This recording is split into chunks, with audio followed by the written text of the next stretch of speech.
11 മണിക്ക് 10:30 എനിക്ക് അതിൻ്റെ വീഡിയോ ചെയ്യണം. ഈ ടോപ്പിക്കിൽ ഞാൻ ഈ അരമണിക്കൂർ കൊണ്ട് ഈ കാര്യങ്ങൾ മനസ്സിലാക്കണം. എന്നിട്ട് ഇത് 2 ഭാഗവും ഞാൻ പറയണം, 2 പെർസ്പെക്റ്റീവ് പ്രസന്റ് ചെയ്യണം.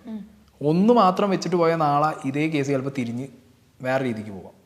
ഇതൊക്കെ നമ്മളിപ്പോൾ കേട്ടത് സീക്രട്ട് ഏജന്റ് അല്ലെങ്കിൽ സായി കൃഷ്ണയുടെ ഇന്റർവ്യൂവിന്റെ പ്രശസ്ത ഭാഗങ്ങളാണ്. ഇതിനകത്ത് സായി കൃഷ്ണ പറയുന്നത് താൻ തന്റെ യൂട്യൂബ് ചാനലിൽ കൂടെ പങ്കുവയ്ക്കുന്ന ഓരോ വീഡിയോകളും അല്ലെങ്കിൽ ഏതെങ്കിലും ഒരു വിഷയത്തെ കുറിച്ച് താൻ ഒരു വീഡിയോ പങ്കുവയ്ക്കുന്നുണ്ട് എങ്കിൽ ആ വിഷയത്തിന്റെ 2 ഭാഗങ്ങളും താൻ സംസാരിക്കാറുണ്ട്. ഇല്ലെങ്കിൽ കാലങ്ങൾ മാറുമ്പോൾ വിഷയം നേരെ തിരിയും, നമ്മൾ മാപ്പപേക്ഷ നടത്തേണ്ടതായിട്ട് വരും, അല്ലെങ്കിൽ നടത്തിയ പ്രതികരണം തിരുത്തി പറയേണ്ടതായിട്ടൊക്കെ വരും. അതുകൊണ്ട് ഒരു വീഡിയോ ചെയ്യുമ്പോൾ വളരെ ശ്രദ്ധിച്ച് ഒരു വിഷയത്തിന്റെ 2 ഭാഗങ്ങളും താൻ സംസാരിക്കാറുണ്ട് എന്നാണ് സായി കൃഷ്ണ പറയുന്നത്. ഇതേ സായി കൃഷ്ണയുടെ വീഡിയോയെ കുറിച്ച് ഡോക്ടർ റോബിൻ പറയുന്നത് നമുക്കൊന്ന് കേൾക്കാം. തെളിയിച്ചു, അത്രേ ഉള്ളൂ. എന്നെ ഡീഗ്രേഡ് ചെയ്ത് മെയിനായിട്ട് നിന്ന ഒരു വ്യക്തിയുടെ അടുത്ത് ഞാൻ പറഞ്ഞു, ബ്രോ ഇതാണ് കാര്യം, ഇതാ അയ്യോ ആണല്ലേ ബ്രോ, പക്ഷെ അതിന് എഗൻസ്റ്റ് ആയിട്ട് അല്ലെങ്കിൽ അത് തിരുത്തി ഒരു വീഡിയോ പോലും എന്ത് ചെയ്തില്ല, ആ മനുഷ്യൻ ചെയ്തില്ല. മനസ്സിലായി? പക്ഷെ ആ മനുഷ്യൻ ഇപ്പം നന്നായിട്ട് എയറിലാണ്. സമാധാനമായല്ലോ. ഡോക്ടർ ഇവിടെ പറയുന്നത് അല്ലെങ്കിൽ ഡോക്ടർ റോബിന്റെ അഭിപ്രായത്തിൽ റോബിനെ കുറിച്ച് പല വീഡിയോകളും സീക്രട്ട് ഏജന്റ് ചെയ്തിട്ടുണ്ട്. ആ വീഡിയോകളിലൊന്നും സത്യമില്ല, മറിച്ച് സത്യം എന്താണെന്നുള്ള കാര്യം ഡോക്ടർ റോബിൻ സീക്രട്ട് ഏജന്റിനെ ബോധിപ്പിച്ചതിന് ശേഷവും മറിച്ചൊരു വീഡിയോയോ അല്ലെങ്കിൽ ഓൾറെഡി ചെയ്തു വെച്ചിരിക്കുന്ന വീഡിയോയിൽ പറ്റിയ തെറ്റുകൾ ഏറ്റു പറയുകയോ ഒന്നും സീക്രട്ട് ഏജന്റ് ചെയ്തിട്ടില്ല. അങ്ങനെ പറയുന്ന സാഹചര്യത്തിൽ ഇതിന് തൊട്ടു മുമ്പ് നമ്മൾ കണ്ട വീഡിയോ ക്ലിപ്പിൽ സീക്രട്ട് ഏജന്റ് പറയുന്നത് പോലെ ചിന്തിച്ച് ഒരു വിഷയത്തിന് 2 ഭാഗങ്ങളും കേട്ട് 2 ഭാഗങ്ങളും പറഞ്ഞു വെക്കുകയാണ് താൻ ചെയ്യുന്നത് എന്ന് പറയുന്നതിൽ എന്തർത്ഥമാണുള്ളത് അല്ലെ? മാപ്പപേക്ഷ നടത്തേണ്ടതും അല്ലെങ്കിൽ തിരുത്തി പറയേണ്ടതുമായിട്ടുള്ള പല സാഹചര്യങ്ങളും സീക്രട്ട് ഏജന്റിനും ഉണ്ടായിട്ടുണ്ട്. ഡോക്ടർ റോബിൻ പറയുന്നത് പോലെ സത്യം തിരിച്ചറിഞ്ഞിട്ടും സീക്രട്ട് ഏജന്റ് ആ വീഡിയോ ചെയ്തിട്ടില്ല എന്ന് പറയുന്നതായിരിക്കും സത്യം. ഡോക്ടർ റോബിൻ രാധാകൃഷ്ണൻ പറയുന്ന വാദം ശരിയാണെങ്കിൽ ഇന്റർവ്യൂവിനകത്ത് സീക്രട്ട് ഏജന്റിന്റെ വാദം പൊളിയുകയാണ്. സായി കൃഷ്ണയുടെ വീഡിയോസ് ഫോളോ ചെയ്യുന്ന ആൾക്കാർക്ക് അറിയാം, എല്ലാ കാലത്തും അല്ലെങ്കിൽ എല്ലാ വിഷയങ്ങളിലും 2 ഭാഗം സീക്രട്ട് ഏജന്റ് പറയാറില്ല. ചില കാര്യങ്ങളിൽ പറയാറുണ്ട്, ഐ എഗ്രി. പക്ഷെ എല്ലാ വിഷയത്തിലും 2 ഭാഗവും കേൾക്കാറുണ്ട് അല്ലെങ്കിൽ 2 ഭാഗത്തെ കുറിച്ചും സംസാരിച്ച് വെക്കാറുണ്ട് എന്ന് പറയുന്നതിനോട് പൂർണ്ണമായി യോജിക്കാൻ പറ്റില്ല. കഴിഞ്ഞപ്പോഴത്തേക്കും ഇതെന്താ ഇങ്ങനെ. പിന്നെ എനിക്കൊരു സെർട്ടൻ സ്റ്റേജ് കഴിഞ്ഞപ്പോൾ മനസ്സിലായി ഇതിൻ്റെ വേറൊരു ഗ്രാഫാണ് പോകുന്നത്.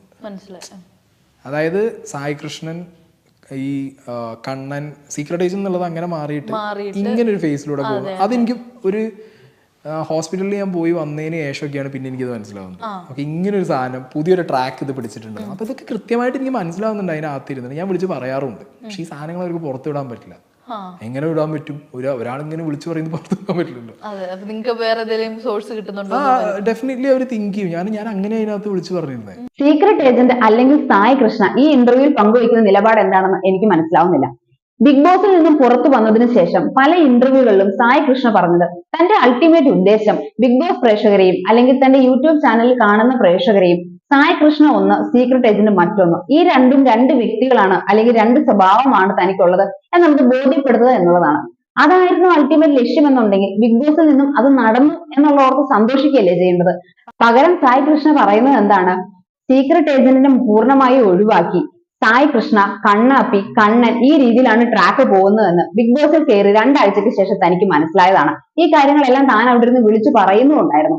പക്ഷെ വിളിച്ചു പറഞ്ഞിട്ടും ബിഗ് ബോസിന്റെ സഹപ്രവർത്തകർ ആരും ഇത് സംപ്രേഷണം ചെയ്തില്ല എന്നാണ്. ഇത് ചെയ്യാൻ വേണ്ടി തന്നെയല്ലേ സായി കൃഷ്ണ അല്ലെങ്കിൽ സീക്രട്ട് ഏജന്റ് ബിഗ് ബോസിനകത്തേക്ക് പോയത്? അപ്പോൾ തന്നെ ലക്ഷ്യം നിറവേറി എന്ന് ആശ്വസിച്ച് മിണ്ടാതിരിക്കുന്നതിന് പകരം ഇതിലേക്ക് എന്തിനാണ് പ്രതിഷേധം അറിയിച്ചതും ഇതെല്ലാം വിളിച്ചു പറഞ്ഞുകൊണ്ടിരുന്നതും?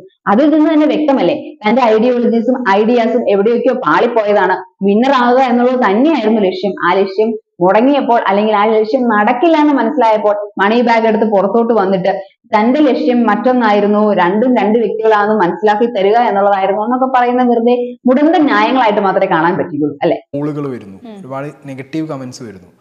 സോ ആർക്കാണെങ്കിലും, ഈവൻ എൻ്റെ ഫ്രണ്ട് സർക്കിളിലുള്ള സോഷ്യൽ മീഡിയയിലുള്ളവർക്കാണെങ്കിലും ക്യാഷ് ഇൻ ചെയ്യാൻ പറ്റിയ സ്ഥലമാണ്. അതായത് ചാഞ്ഞ് കിടക്കുന്ന മരം ചെരിഞ്ഞ് കഴിഞ്ഞാൽ ഓടി കയറാൻ സുഖമാണ്. ഓക്കെ, അപ്പൊ ആ ടൈമിൽ മാക്സിമം ഓടി കയറാന്നുള്ള നിലയ്ക്ക് ചെയ്യുന്നതായിരിക്കാം. പക്ഷെ അതിനോട് ഞാൻ ഓക്കെയാണ്, എനിക്കതൊരു വിഷയമല്ല. കാരണം ഞാൻ ഈ സോഷ്യൽ മീഡിയ കുറെ. സായി കൃഷ്ണ പറയുന്നത് ചാഞ്ഞു കിടക്കുന്ന മരത്തിലാണല്ലോ എല്ലാവരും പെട്ടെന്ന് ഓടിക്കയറുന്നത്. അതുകൊണ്ട് ഒരു കൂട്ടം ആൾക്കാർ സീക്രട്ട് ഏജന്റിന് എതിരെയാണ് എന്ന് മനസ്സിലാക്കിയത് കൊണ്ട് ഒഴുക്കിനൊപ്പം പലരും നീന്തുന്നതാണ്, അല്ലെങ്കിൽ ഒരു ഒന്ന് കൂടുതൽ കൊടുക്കുന്നതാണ്.